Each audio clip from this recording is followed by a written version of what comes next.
Halo semuanya, apa kabar? Semoga saat ini Anda semua berada dalam keadaan sehat dan tetap semangat untuk melanjutkan aktivitas hari ini. Berjumpa kembali dalam pembelajaran Pendidikan Agama Katolik dan Budi Pekerti kelas 8. Nah, kali ini kita akan belajar dengan tema Yesus Pemenuhan Janji Allah. Sebelum dilanjutkan, mari kita lihat terlebih dahulu tujuan pembelajaran kita kali ini.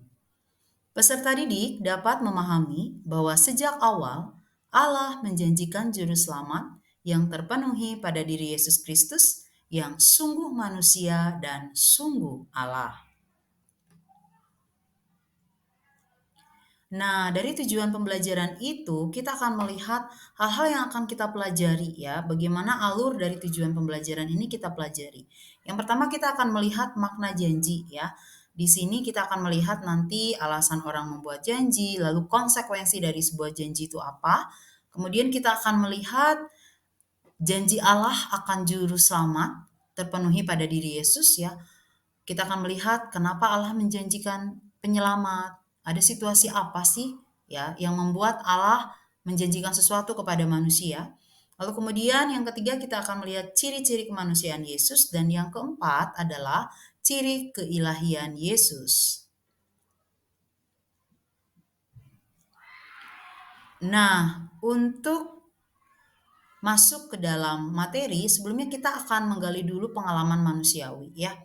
Saya percaya pasti di antara Anda ada yang pernah berjanji kepada seseorang atau pernah dijanjikan sesuatu oleh seseorang. Sekarang mari kita baca dan dengarkan bersama cerita tentang pemuda yang ingkar janji. Dahulu kala, ada seorang pemuda yang memiliki sifat yang kurang baik. Pemuda itu suka ingkar janji. Semua janjinya tak pernah ia tepati. Bisakah kau menolongku, pemuda? Sawahku besok akan dipanen. Aku ingin kamu membantuku memanen. Pinta seorang petani padi kepada pemuda itu. Baiklah, aku berjanji besok akan datang ke sawahmu dan membantumu memanen padi. Janji si pemuda. Esok harinya, si petani sudah berada di sawah. Ia menunggu pemuda itu datang. Namun hingga sore hari, pemuda itu tak kunjung datang.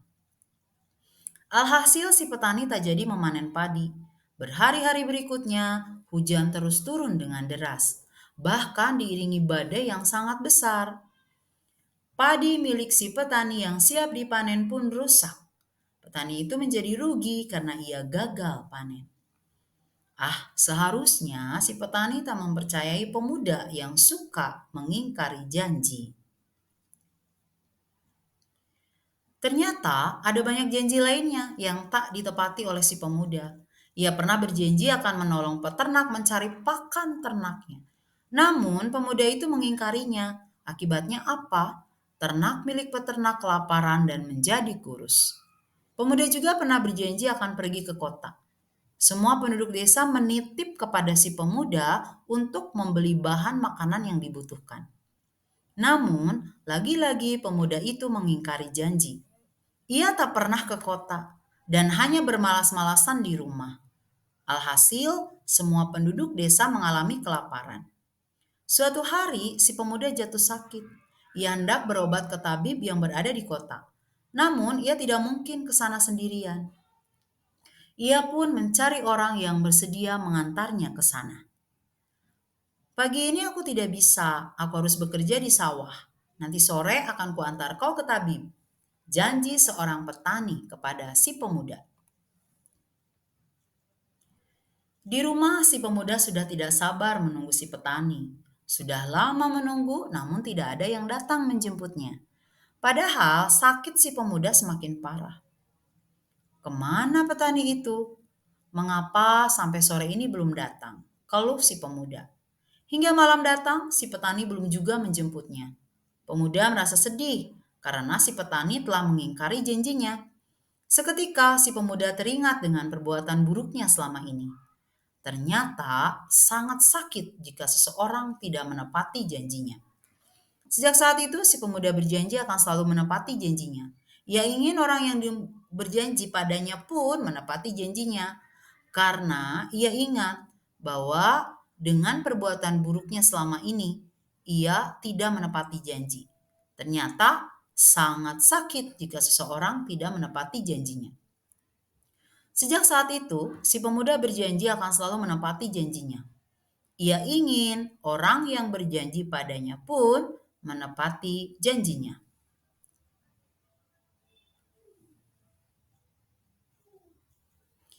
Nah, kira-kira berdasarkan cerita di atas, mengapa petani itu berjanji? Apa alasan petani itu membuat janji kepada si pemuda? Kemudian yang kedua, menurut kalian, apakah alasan lainnya sehingga orang mau berjanji? Lalu kira-kira apa konsekuensi dari janji itu ketika kita sudah berjanji, ya? Apa harus ditepati atau tidak? Konsekuensinya apa? Jika tidak menepati janji, apa yang terjadi? Lalu, jika kita menepati janji, apa yang terjadi?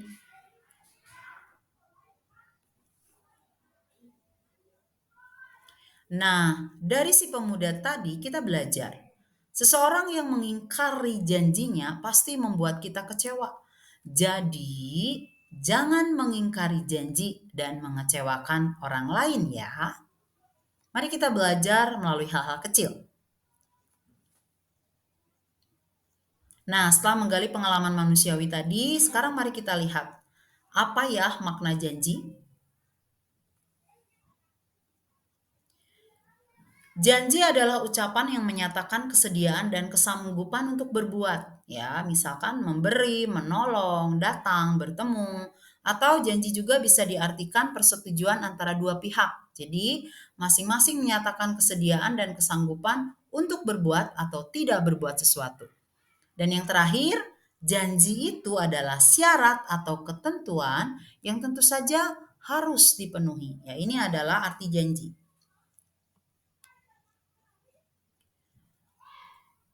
Ada berbagai macam alasan seseorang membuat janji. Misalnya, seperti si petani itu membuat janji kepada si pemuda untuk mengantar ke tabib karena rasa kasihan ya, rasa cinta bisa saja. Kemudian ingin membahagiakan orang lain, ingin mewujudkan suatu cita-cita atau karena rasa tanggung jawab. Ya. Seorang anak berjanji untuk rajin belajar karena ia ingin membahagiakan orang tuanya. Ia ingin mewujudkan cita-citanya. Ya.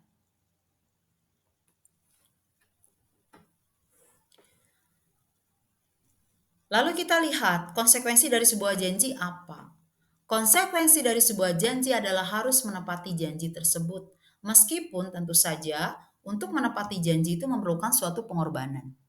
Janji yang terwujud akan membahagiakan diri orang yang berjanji, orang yang diberi janji juga membahagiakan orang lain.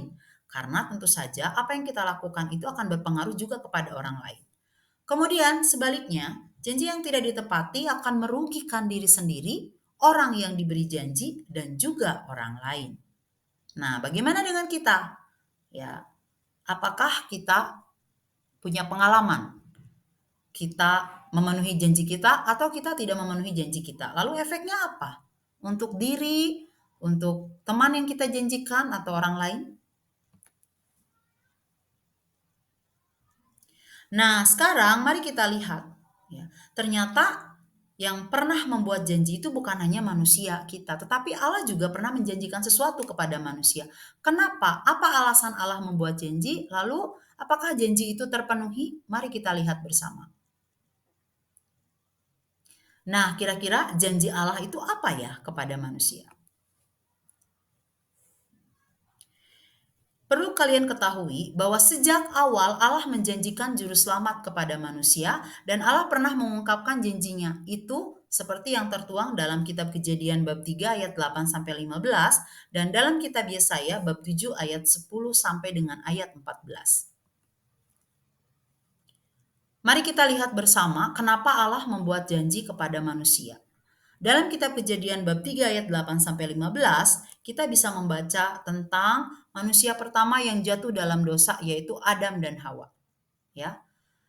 Manusia sering bertindak sesuai dengan kehendaknya sendiri, berulang kali jatuh dalam dosa sehingga manusia menderita. Akibat dosa, hubungan dengan Allah terputus dan hubungan dengan sesama menjadi rusak. Ya. Ini ada situasi awal di mana manusia jatuh dalam dosa. Nah, kita harus tahu bahwa Allah yang menciptakan segala sesuatu itu menginginkan manusia bahagia. Allah tidak ingin hidup manusia hancur karena dosa. Nah, oleh karena itu, Allah berusaha membuka jalan agar manusia yang jatuh dalam dosa memperoleh keselamatan. Maka Allah menjanjikan penebusan.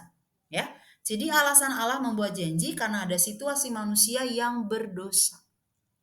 Allah tidak ingin manusia hidup hancur, manusia rusak. Allah ingin manusia selamat dan bahagia, maka dijanjikanlah penebusan. Nah, janji Allah akan penebusan itu sudah diupayakan dan disampaikan sejak lama, ya. Allah selalu berusaha untuk menyelamatkan manusia dari sejak dulu kala. Kita lihat, ya, dalam perjanjian lama ada perjanjian antara Allah dan Nuh. Bagaimana saat itu orang-orang jahat, ya. Ada satu keluarga yang hidup baik di hadapan Allah, yaitu Nabi Nuh, ya. Akhirnya Nuh diselamatkan dari banjir selama 40 hari 40 malam. Hujan turun dan banjir. Manusia beserta keluarga, Nuh beserta keluarganya, ya, beserta binatang-binatang selamat dalam bahtera yang dibuat oleh Nuh. Kemudian kita juga bisa melihat tentang Abraham. Abraham adalah orang yang setia kepada Allah, bahkan ia rela mengorbankan anaknya untuk Allah. Oleh karena itu, Allah memberikan tanah Kanaan, tanah yang subur dan kaya kepada Abraham. Nah, Allah juga berusaha untuk menyelamatkan manusia dengan mengutus para nabi. Di antaranya Nabi Musa, Nabi Elia. Ya. Tetapi kadang manusia itu lalai. Ia bertindak sesuai dengan kehendak sendiri sehingga mereka jatuh dalam dosa. Berbagai upaya Allah tawarkan agar manusia selamat. Nah, seperti dalam kitab Yesaya, berabad-abad lamanya Allah menyiapkan jalan bagi Mesias. Nabi Yesaya menubuatkan gambaran konkret tentang Mesias. Bahkan nubuat ini terpenuhi ketika malaikat Gabriel datang mengunjungi Maria dan menyampaikan pesan bahwa Maria akan mengandung dan melahirkan Yesus. Jadi nubuat lahirnya penyelamat, penebus itu sudah disampaikan sejak zaman Nabi Yesaya. Itu dalam perjanjian lama, ya. Nah, ternyata dalam Yesaya itu disampaikan bahwa akan lahir seorang penyelamat dari seorang perawan. Ya. Kalian pasti sudah bisa menebak siapa perawan itu. Ya. Sekarang mari kita lihat, ya, apakah janji Allah terpenuhi? Iya, Yesus adalah pemenuhan janji Allah. Jadi Allah memenuhi janjinya kepada manusia. Lalu apa makna Yesus Kristus pemenuhan janji Allah? Yesus Kristus adalah pemenuhan janji Allah. Maksudnya, Yesus adalah Mesias yang dijanjikan Allah untuk menyelamatkan manusia dari kuasa dosa, karena Allah tidak ingin hidup manusia hancur. Janji Allah itu terwujud dalam pribadi Yesus Kristus, Sang Putra Allah sendiri, yang selama hidupnya selalu mewartakan keselamatan bagi semua orang. Ya, jadi janji Allah untuk menghadirkan penebusan, penebus itu terpenuhi dalam diri Yesus. Dan hal yang harus kalian ketahui, Yesus yang diutus Allah ke dunia itu adalah sungguh manusia dan sungguh Allah. Nah, sekarang kita lihat bagaimana kemanusiaan Yesus, bagaimana kealahan Yesus. Yesus adalah manusia 100%, sama seperti kita. Hanya perbedaannya adalah Yesus itu tidak punya dosa, sedangkan manusia sering melakukan dosa. Benar kan? Nah, sekarang mari kita lihat ciri kemanusiaan Yesus ya. Yesus sebagai manusia tampak dalam hal apa saja? Yang pertama, menurut silsilah ya, nenek moyang Yesus adalah Abraham. Jadi, Yesus itu mempunyai silsilah keluarga, keturunan, sama seperti kita ada kakek nenek ya, ada orang tua. Kemudian Yesus dilahirkan oleh ibunya Maria. Yesus lahir dari seorang ibu perawan, sama seperti kita. Kemudian Yesus berjenis kelamin laki-laki. Ia lahir dibungkus dengan kain lampin dan dibaringkan di palungan. Ya, jadi Yesus itu lahir melalui seorang ibu, sama seperti kita. Bukan kemudian tiba-tiba datang turun dari langit dan lain sebagainya. Yesus bekerja menjadi tukang kayu, kemudian Yesus bisa marah, Yesus merasa sedih, Yesus lapar, Yesus haus, ketakutan, dan bahkan Yesus sebagai manusia mengalami kematian, sama seperti apa yang dialami oleh manusia sendiri. Ya, nah dari berbagai peristiwa itu hendak ditegaskan bahwa memang Yesus hidup itu dalam sejarah manusia, menjalani hidup sebagaimana manusia mengalami apa yang dialami oleh manusia pada umumnya, mulai dari lahir sampai kematiannya. Baik, sampai di sini apakah bisa dipahami? Semoga bisa ya. Nah, sekarang kita melihat apa sih ciri kealahan Yesus? Ya. Kealahan Yesus nampak dalam beberapa hal. Yang pertama itu adalah sabda Yesus yang menunjukkan bahwa dia Allah. Jadi ada Yesus mengakui sendiri, Yesus menyatakan sendiri dirinya Allah, ya. Contohnya apa? Aku dan Bapa adalah satu. Lalu barang siapa telah melihat aku, ia telah melihat Bapa, ya. Kemudian yang kedua, ada pengakuan dari para murid bahwa Yesus adalah Allah. Misalnya dari Simon Petrus, engkau adalah Mesias, anak Allah yang hidup. Kemudian yang ketiga, ada warta malaikat tentang kelahiran Yesus kepada para gembala. Ya. Apakah ada di antara kalian ketika mau lahir, ada malaikat datang memberitahukan terlebih dahulu? Tidak ada kan? Nah, ketika Yesus lahir, itu diwartakan oleh para malaikat. Ya. Yang mendapat warta malaikat tentang kelahiran Yesus itu para gembala. Kemudian Yesus bangkit, Yesus naik ke surga, itu adalah ciri kealahan Yesus. Dan yang terakhir, beberapa peristiwa mujizat yang dilakukan Yesus. Misalnya apa? Peristiwa penggandaan roti, membangkitkan orang mati, meredakan angin ribut, mengusir roh jahat, dan lain sebagainya. Hal yang harus kalian pahami adalah bahwa peristiwa mukjizat hanya salah satu dari ciri kealahan Yesus ya. Jadi penggandaan roti, membangkitkan orang mati, menyembuhkan orang sakit, mengusir roh jahat itu adalah salah satu bentuk mukjizat ya. Baik, apakah sampai di sini bisa dipahami? Saya harap Anda bisa paham ya. Nah, jika demikian, Yesus itu adalah manusia dan Yesus Allah. Lalu apa maknanya bagi kita? Ya, yang pertama, sebagai pengikut Yesus, kita harus membangun hubungan yang baik dengan Tuhan, sesama dan lingkungan hidup kita, ya. Relasi yang baik. Kemudian yang kedua, kita harus memandang orang lain sebagai sesama yang sederajat, tidak ada pengkotakan, tidak ada diskriminasi, tidak ada penindasan, tidak ada pelanggaran hak-hak asasi sesama manusia. Di hadapan Tuhan kita semua sama, ya. Tidak ada yang miskin, tidak ada yang kaya, ya. Tidak ada yang paling cerdas, tidak ada yang paling tidak cerdas, yang pasti di hadapan Allah itu sama, di hadapan Allah. Kemudian yang terakhir adalah maknanya bagi kita tidak dapat bersikap masa bodoh terhadap situasi masyarakat di sekeliling kita. Artinya adalah kita harus peka terhadap situasi di sekitar. Apapun itu, ya hal sederhana. Ada teman yang kesulitan dalam belajar, ya. Sebagai pengikut Yesus, apalagi kita sudah diselamatkan, diberi banyak hal, ya. Kita meneladani Yesus yang mau membantu sesama atau teman kita yang kesulitan. Baik, sampai di sini apakah bisa paham? Semoga paham ya. Oke, sebagai bahan refleksi, ya. Kita tahu bahwa sebagai orang yang telah diselamatkan, Allah menghendaki agar manusia memiliki hidup dan semangat baru, yaitu hidup yang sesuai dengan kehendak Allah, meninggalkan perbuatan-perbuatan dosa dan selalu mengarahkan diri pada keselamatan. Nah, pertanyaannya adalah ini menjadi refleksi bagi kita. Sudahkah kita hidup sesuai dengan kehendak Allah? Saya dan Anda ya. Meninggalkan perbuatan-perbuatan dosa dan selalu mengarahkan diri pada keselamatan. Kalau Allah sudah mengutus Yesus untuk menebus dosa kita, untuk menyelamatkan kita dari perbudakan dosa, lalu bagaimana sikap kita? Apakah sikap kita sudah hidup sesuai dengan kehendak Allah? Yesus yang berkorban ya untuk kita. Apa yang sudah kita lakukan? Apakah kita masih terkungkung di dalam dosa?